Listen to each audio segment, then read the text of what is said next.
Here's the third baseman, Carter Garate. 346 average, takes a first pitch frisbee for strike one. Well thrown, Soteropoulos. Haven't seen the breaking ball to start an at-bat yet. Still, again, nobody out, bases loaded. A lot of ways to get that running. Good speed everywhere for the Ducks. He's way late on a 92-mile-an-hour fastball, nothing in two. Yeah, 76 to 92, 16-mile-an-hour difference. Not easy. 0-2. Garate takes down low. Feel like if Soteropoulos wanted to, he could give a little reach back 95. So it looks like a pretty easy 92-93. I think we could absolutely see it. Instead, ball two. Garate made it look like it hit him for a second. I think the runners all thought so. Instead, it's just ball two. Looked like the same kind of thing that just happened to Berkeley. Maybe hit the turf there in front of him, and just, an act of defiance to get away from it. 2-2. Garate just got under it. Right side. Could be trouble. Palfrey out. Kale out. Lazit's in. He can't find it. It drops. One big hop. Everyone moves up a base, and we're tied at 3.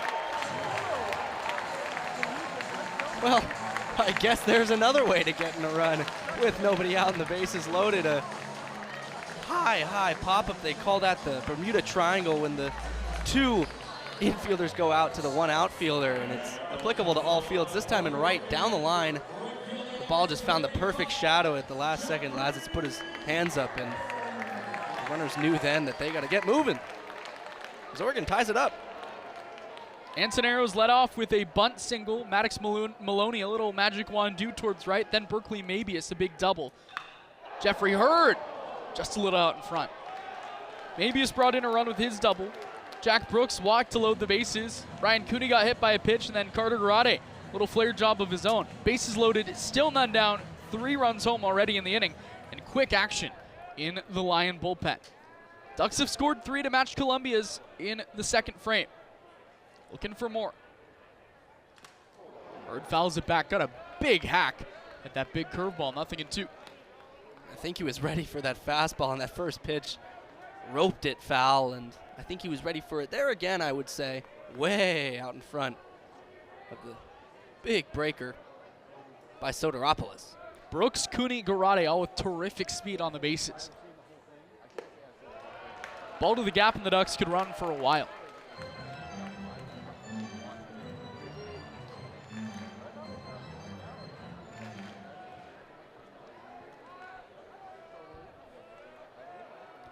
One, 2. Off the end of the bat, foul. Anything you can do to stay alive there. Hurd a bit of an excuse me swing, check swing, that high fastball in at 93. Sent it back in a pretty intricate network of protective nets here at PK Park. They have the fans in mind. A ball and 2 strikes. Hurd off the end of the bat again. For late February series here at PK, it's a pretty good attendance. Yeah, you see what the weather does here. They say spring term in Eugene, Oregon, which we're approaching in about a month, is one of the best, and it's maybe coming a little early here with the sun. 1-2, up and away, 2-2. And you can just hear it a little bit, at least in my headset. I've been here the last 2 weekends. It feels like there's a little more energy. Always good to see. 2-2. Soteropoulos to the plate, still none down. Hurd strikes out swinging. 93 above the letters, and Jeff Hurd went chasing. Second strikeout for Alex Soteropoulos. First out in the inning, and Hurd was just so aggressive. That one almost had his eyes. Woof. Soteropoulos playing to the aggressiveness of Hurd, and now he's got 2 strikeouts, both of which are against the leadoff man, Jeffrey Hurd. Here's Dom Hellman, who grounded out towards third his first at bat. Bases loaded, still 1 out. Hellman flies this one to left. Fellows turns at the wall. Off the scoreboard! Dominic Hellman clears the bases with 1 swing of the stick. Grand slam, 7 runs in the inning. James, the running back, to the right of Gabriel on the left hash. Tez Johnson, welcome him back in motion, the receiver, left to right. Trips out now on the right sideline. They'll hand it off to James, working off left tackle, pushing it towards the outside, out to the 33-yard line before he's moved out of bounds by Carson Bruner. A pickup of 3 or 4 for Jordan James will make it 2nd and 6. James had season-high 25 carries 2 weeks ago, their last time out at Wisconsin. You can expect similar results tonight. The heavy run attack, I believe they're going to go with against Washington. Stack sets on both sides of the formation. Gabriel in the shotgun, running back to his right. Ferguson, the tight end, in motion, left to right. 4-man defensive front with 2 high safeties for Washington. Draw play to James up the middle. Tackled at the 40-yard line, but he slips forward. Might have gotten the first down marker before a slew of Huskies push him down. And they're going to move the chains.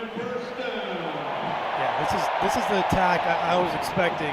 Come out of the gates, just run it, carry the rock downfield, move quick here. 2-by-2 set for Oregon with the tight end on the left sideline.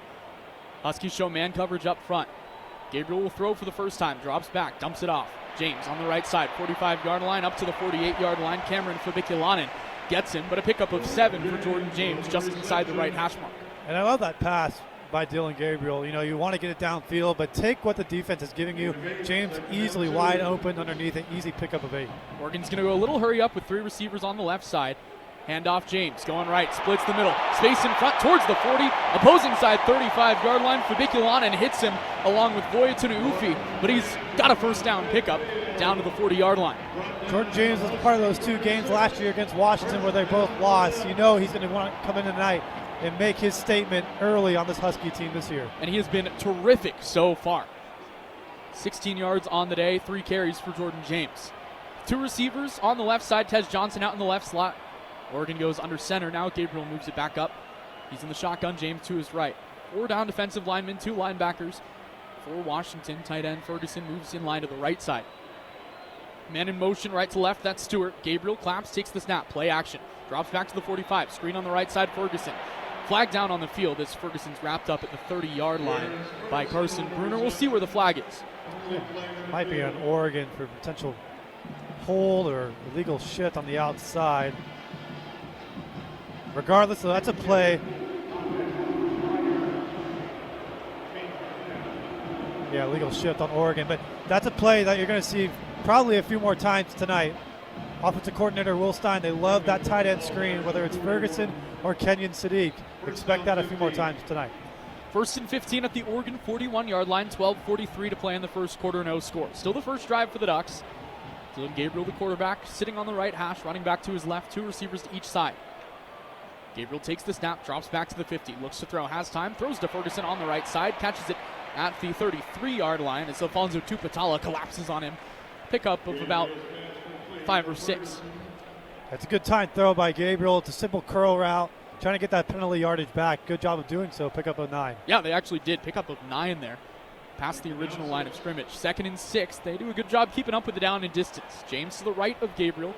They'll hand it off. No, keep it. Gabriel throws over the middle. Pass is caught by Trayshawn Holden at about the 23-yard line, and that's where he's met for a pickup of 10-ish, first down for Trayshawn Holden on his first catch. Talk about all the speed that Oregon has. Well, Trayshawn Holden's the guy with size on the outside. That time he comes inside, first down pickup. 1st and 10, just outside the red zone. I formation for Oregon. James straight behind Gabriel. Man in motion, right to left. That's Holden, the receiver. Gabriel takes the snap. Handoff James up the middle to the 15-yard line. He's swarmed, but he picks up 7 before Bruner picks him up. So already just a really good start for Jordan James. He's running all over this Washington defense. 2nd and 3 inside the red zone for the first time. High formation, trips out with the tight end on the left side. No safeties up high. James gets the handoff on the right side, takes it to the 10-yard line for a first down pickup of 5, and Jordan James continues to churn forward. And the offensive line for Oregon is going to work on the defensive front for Washington. Not able to get contact on James until about 3-4 yards down the field on this entire drive. They're just marching their way down. And Washington's a better red zone defensive team in the nation in the upper third across the country, but right now Oregon's just stuffing it down their throats. 12 formation for Oregon, 2 tight ends. Running back Whittington to the left of Gabriel. Now he goes to the left. Will get the handoff. Going right up to the 5. Slips down to the goal line. Touchdown Ducks. No, Whittington's first carry of the game is a 9-yard touchdown run, and the Ducks take an early 6-0 lead. 16-9 Huskies leading set number 2 after the Ducks were able to take the first set.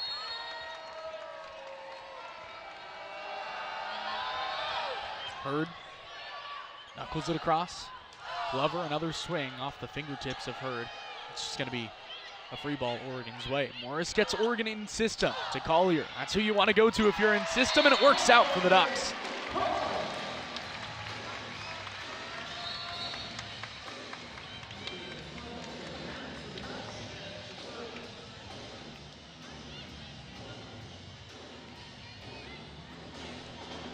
(16-10) now. Oregon trying to climb back.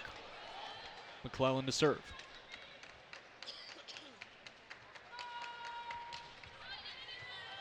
Good serve, and Washington's got to go back to get it. Barton tries to get it into the campfire zone, but Collier sprawls over to clean it up. But speaking of cleaning it up, Kuhn Fletcher again puts the roof on Oregon's attack. Yeah, it was a pretty good swing, but Fletcher's there again. She has had a pretty standout game so far. The Husky lead is 7. It's the largest of the match so far. Hunt to serve. Owabete digs it out. Oniofebu is unreal. Tough angle for us right here. Tough angle for her as well. On that right side, crossbody. She don't care. 17-11. Here's Collier. Nice serve by Collier. To the far side, Fletcher gets it back. Barton off of Oregon's block, falls out of bounds. Klein blocked it back pretty well from the front row. Just spun out of bounds. Yeah, that's kind of back-to-back swings in that point where Oregon got a block off, but just couldn't quite keep that one in the field of play, so to say. 18-11. High arcing serve by the Huskies. Collier spins it over from the back row. An awkward attack. Now from the middle. Barton gets a good look at a swing, and when she has that much space in front of her, she's just not going to miss. Yeah, that was pretty incredible right there. And I mean, taking it to the short side of the court in terms of where she spotted that one, just in front of Owabete. 8-point Husky lead.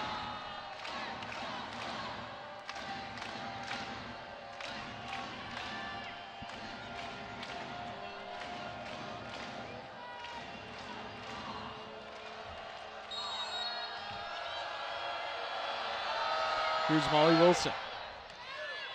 McClellan plucks it out. Owabete on the far side, sent out of bounds. Oregon's able to crawl back a little bit, make this one 7. I think that surprised kind of everyone in the arena. Thought she was going to go to the back right corner. Took it to the left side for the kill. Here's Maya De Los Reyes.